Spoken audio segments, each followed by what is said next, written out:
सबै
Follow get it.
कमिटीका कङ्ग्रेटहरू, नगर कमिटीका कङ्ग्रेटहरू र विभिन्न टोल एरियाका भएको छ। पार्टीलाई विचारले निर्देशन गर्ने कुरा, पार्टीलाई कार्यदिशाले निर्देशन गर्ने कुरा सहितको महत्त्वपूर्ण विचारहरू यहाँ पस्किसक्नु भएको छ र हामीलाई विश्वास छ आदरणीय नेतृत्वहरूको महत्त्वपूर्ण विचार सहित पार्टीको चाहिँ विचार निर्देशन राजनीतिक, वैचारिक र साङ्गठनिक हिसाबले यो नगर अधिवेशनले नीति विधि र नेतृत्व चयन गर्नेछ भन्ने कुरा पनि हामीलाई विश्वास छ। हामी त्यही दिशामा अगाडि बढ्नेछौँ। यसै सन्दर्भमा प्युठान नगरपालिका परित्याग गरी हाम्रो गौरवशाली पार्टी नेकपा माओवादी केन्द्रमा प्रवेश गर्नुहुने साथीहरूलाई जोरदार तालिका साथबाट स्वागत गर्नको निमित्त म अरूमा उपस्थित सम्पूर्ण कमरेडहरूलाई हार्दिक आह्वान गर्न चाहन्छु। म साथीहरूलाई हाम्रो महान तथा गौरवशाली पार्टी नेकपा माओवादी केन्द्रमा प्रवेश गर्दै नयाँ समाजवादी क्रान्तिको आधार पेश गर्नको निमित्त सँगै सहयात्रा गर्ने पनि प्रतिबद्धता व्यक्त गर्न चाहन्छु।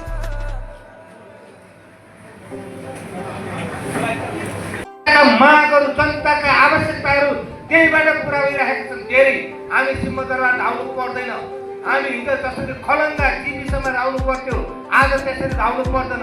हाम्रै वडाबाट धेरै कामहरू भएका छन्, हाम्रै पालिका केन्द्रहरूबाट हाम्रा धेरै कामहरू भएका छन्। कस्तो नारा हो यो माओवादीको, यो जनतामा लानुपर्छ। त्यसकारण मैले भन्न खोजेको यो सबै गर्दै गएर हामी कहाँ पुग्दैछौँ? हामी समाजवादमा पुग्ने भनेर अगाडि बढ्दैछौँ। यो 18 महिना पछिल्लो चरणको चुनाव 18 महिना हामीले के गर्यौँ? नेपालको समृद्धि हामीले त्यो 79 को चुनावमा हामीले नारा दिएका थियौँ। व्यवस्था बदल्यौँ, अबको पालो अवस्था बदल्ने भनेर हामीले भनेका थियौँ। त्यो अवस्था बदल्ने भनेको जनताको जीवन बदल्ने भनेको जनताको जीवन बदल्नको निम्ति एउटा धेरै बाधक प्रवृत्ति नेपालमा देखा पर्यो। भ्रष्टाचार, कुशासन।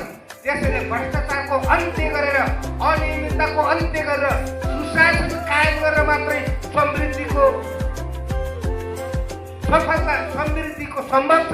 होइन भने भ्रष्टाचार र कुशासनबाट यो देशमा समृद्धिको सम्भव छैन भन्ने हेतुले सुशासन कायम गर्नको निम्ति भ्रष्टाचारीहरूले कारवाही गर्दै अगाडि बढ्यो। कारवाही गर्ने क्रममा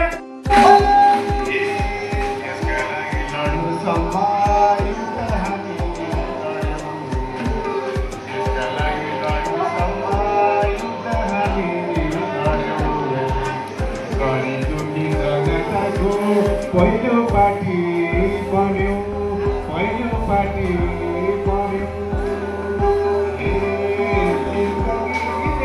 जिन्दगी